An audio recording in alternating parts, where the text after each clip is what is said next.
Hi, brothers and sisters. My name is Doris Gesare Miroe. I'm going to start the discussion of the three angels' message, which John saw while he was in a spirit in heaven. This is the vision of the three angels. Part 1.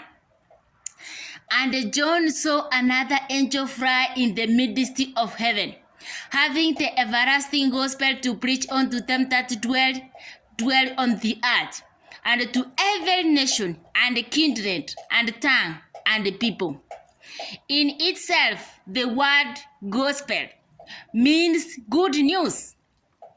4 forms of the gospel are to be distinguished. First, the gospel of the kingdom.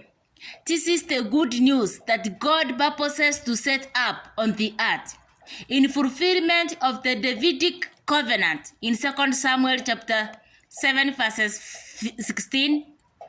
A kingdom, political, spiritual, Israelitish, universal, over which God's son, David's heir, shall be king, and which shall be for 1,000 years, the manifestation of the righteousness of God in human affairs.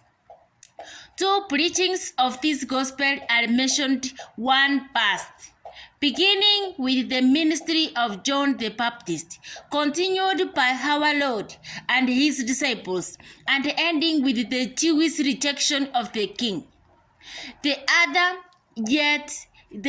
is yet future, in Matthew chapter 24 and verse 14. During the great tribulation and immediately preceding the coming of the king in glory.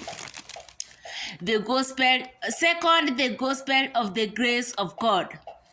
This is the gospel good news that Jesus Christ, the rejected king, has died on the cross for the sins of the world, that he was raised from the dead for our justification, and that by him all that believe are justified from all things. This form of the gospel is described in many ways. It is the gospel of God in Romans chapter 1 verses 1, because it originates in this love of Christ. That one we find in 2 Corinthians chapter 10 verses 14, because it flows from his sacrifices, and because he is the alone object of gospel faith, of the grace of God.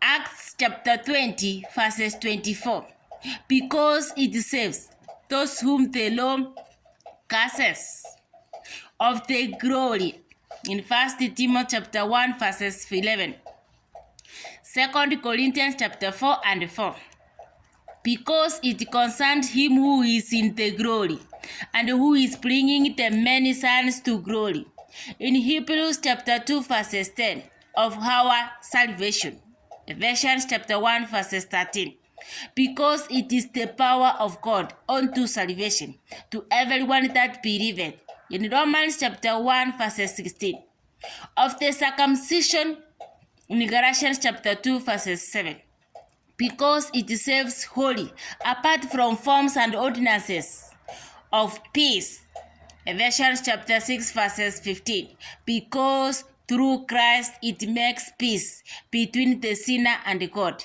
and imparts inward peace. Remember, I love you and God love you too. I will continue shortly.